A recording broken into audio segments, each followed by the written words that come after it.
Hey everybody, it's Jason Blaha here, and once again it's time for the Q&A, so let's go ahead and knock this out. Alright, first question. Hey Jason, Omar Isuf has done another video talking about how natties can and should have a dedicated day for their weak points, like an arm day. As someone who shares this weak point in particular, how much benefit do you think a natty could get by doing this? I already do weighted shins 3 times per week, throw in extra curls, overhead tricep extensions every so often when I have them. Should I just run the experiment and see what happens, or do you think I will be wasting my time and effort? Thanks. No, I don't see how having a day devoted to your weak point for a natural would work. Now, if you're on drugs, that works amazingly good. Like, if you're blasting gear because of a bunch of volume in one day for a given body part, I guess, that makes sense. It makes sense. But, I mean, take something like arms. Arms is not a muscle. All right, we all have a weak muscle group or two, but I mean, there's multiple muscles in the arms. What in the hell are you even doing with an arm day? Furthermore, all the best arm exercises are compound movements.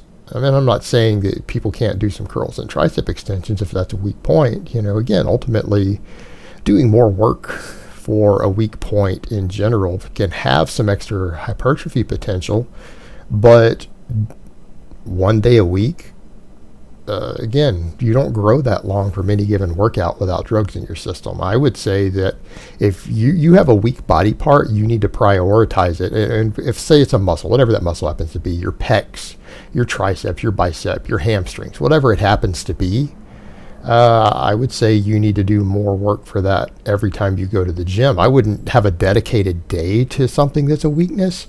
You just need to be doing more of it more frequently. In other words, something that's lagging, it's very possible you're just not getting enough total weekly volume for that given muscle throughout your overall workouts. Maybe it's the way that you're performing your movements.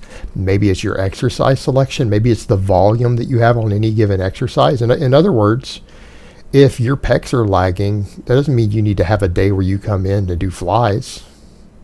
Maybe you need to be doing more dips or more bench pressing or more of both or more incline benching on more days of the week. Maybe your amount of volume, let's say you are doing whatever exercises 3 times a week for that muscle group. If it's still lagging, maybe you need to be adding more sets on the days you already train it.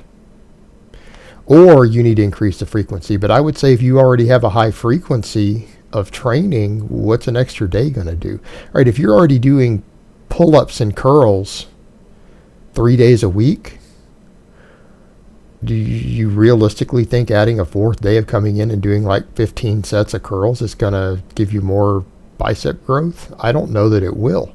Maybe doing more work on the same days. But at a certain threshold, just increasing frequency by throwing a really high volume day in just doesn't work that well from a programming perspective. It just doesn't. If you have a lagging body part, you are simply not doing enough work for it throughout the week. And I'm not saying you can't take that approach. I just don't think that would be the best approach for someone not on drugs. I just really don't. You need to be doing more work for your weak muscle group during all your workouts. That's what I would say. Every time you go to the gym, you need to be doing more work for whatever's weakest, right? Every time you're at the gym. You don't need to have a special day for it. You just need to be doing more of it in general. All right, next question. Wanted to ask about the thermic effect of food. Is the 4 calorie per gram of protein including its thermic effect? Thanks. I know you made a video saying that it did, but I can't find anyone agreeing. And a number of the articles state that 15 to 20% of those 4 calories can be lost to thermic effect of food. Oh man, yeah. This is a complicated matter. I've seen a lot of conflicting ideas even from experts on this. Here's the problem you run into with this, and this is why I tell people just a consistent protein intake is the only way you're going to accurately track your energy. In other words, if you're eating roughly 300 grams of protein a day and you're wanting to loosely track your calories, you probably don't want to cut down to 100 2 days a week. Because the thermic effect of protein is handled quite a bit differently than carbs and fat is. It's just handled differently by the body. The calories are processed a little different overall.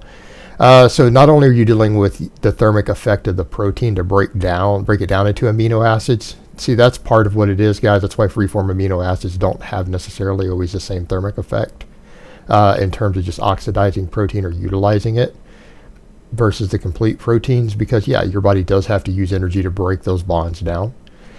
And here's the other thing that you have to think about. If you're converting protein into glucose, you have a totally separate thermic effect involved, right? So it's one thing if you're just oxidizing protein or using it for building blocks, but if your body is now using it for a carb source because you're overfeeding protein and maybe consuming a few less carbs and your body needs to convert it to glucose, there's a separate thermic effect for that conversion also. So it honestly gets really complicated. It gets complicated. And this is why I would tell people, if you're trying to track your food intake, you probably just need to be consistent with your protein overall if you want to be even in the ballpark regarding your net energy turnover. And that's all you have, guys. You have a ballpark figure. You don't know exactly how many calories in versus out you're consuming. I don't care what digital scale or body bug or whatever you use, you're just getting a ballpark. Ultimately, keeping protein intake consistent and manipulating carbs and fat calories is really the best way to control if you're gaining or losing weight. Ultimately, you probably need to just keep the protein consistent because of all of these factors, because there's multiple different conversions and everything involved with protein when it's utilized for energy and everything else. It gets complicated. So that's why I would say to most people, even the whole concept of even tracking just total calories may not always work that well if you're fluctuating protein intake. Whereas if you're fluctuating carb and fat intakes, it has less of a dramatic effect compared to your total calories in versus out. Again, it gets complex really fast. So again, keep your protein intake consistent. You don't have to worry about trying to figure out this sort of minutia. All right, next question. Hey Jason, the squat has always been a super discomfortable movement for me. I've been doing a lot of stretching, foam rolling, etc., but I still don't seem to be able to squat freely. I don't know where is the problem, but I have excessive butt wink at the bottom when I reach ass to grass, and if I widen my stance to eliminate the weak, I can't reach depth, and not being below parallel is messing with my knees. This prevents me from progressing on this lift, and I always get injured trying to do this. Any advices? Keep up the great content, and good luck with your cut. You need to find the right foot position and angle for your hip structure. You probably need to learn how to turn your knees out more when you squat so that you can get better depth. But a lot of that's going to be, why don't you lay down and have someone that a loved one, a friend, family member, whatever, have you lay down on your back and find the knee position and angle where you can get the most depth, where you can bring your knees up. So you're going to find that at a certain point, at a certain width as far as your hip width and your toe angle is going to allow you to get the best depth while minimizing that butt wink and allowing the best hip travel and everything, because maybe you do have some limited mobility issues. You're going to need to find that position, which can be done even while laying on your back, and then practice rolling into that position off the floor and getting up into a third world squat. Practice your third world squats, and then you're going to need to rebuild your squat in your close to ideal position for yourself. And that's what I would recommend if you're really struggling with it like you are. That might be an easy fix for you. All right, next question. Hey Jason, I've got a problem with my squat. It's stalled at 100 kilograms and the bar rolls up when I start coming back up. This pushes me over and turns it into a bit of a good morning. How do I fix this? I squat in flats and I've been told that I should get some squat shoes with a platform/wedge to correct my squat. But imagine that for real world athleticism, building muscle while cutting range of motion at the Achilles is asking for an injury down the track. Thoughts? Thanks again, coach. No, you're not going to have a problem with that, of it causing injury. Just get some squat shoes. You need to learn to get your scapula tighter. You need to learn to get into a tighter position up top. You need to learn to brace better. That means not just holding your breath, but holding your breath against your diaphragm. Meaning you've got to learn to use your abs to control your core better. And you're going to need probably some squat shoes to help you hit a little bit of depth in if this is becoming an issue for you. And I know you're thinking, but this is going to limit my range of motion. It's really not. It's going to give you better hip range of motion. It's going to probably give you a better center of gravity. And I wouldn't worry about the shortening of the Achilles on it, even for field sports, because you're probably not going to be dropping into an ass to grass squat position while out on a playing field. You're probably only going to be in a partial squat when out on the playing field. So I don't think it's going to lead to Achilles injuries at all. If anything, you're still just going to what your maximum travel is going to allow for safely anyways. I don't think it's going to be an issue. Go ahead and do those things. All right, next question. Hey Jason, would you be able to talk about non-responders a little bit more? I'm not going to go through this whole question. You guys can see it up here. He's done the different things and feels like he's struggling to gain size, gains fat. He's asking, is there a simple test to tell if you're an exercise non-responder? Yes, absolutely. If you've ever gotten to a 95-pound bench press, you're absolutely not in this category. In other words, the exercise non-responder, that little tiny genetic subset of people we found, their muscles do not adapt to exercise of any type. They can get a little bit of neurological response. They can burn some calories. Their muscles do not change structure. So what that means is they do not respond to exercise. In other words, the exercise non-responder starts with a 60-pound 1-rep max on the bench press, right? And say 70 pounds gets stuck on his chest and he can't press it. He follows a progressive overload program, eats enough food to gain weight, and maybe gets to a 70-pound bench, and then that's the most he ever gets for the next 6 months.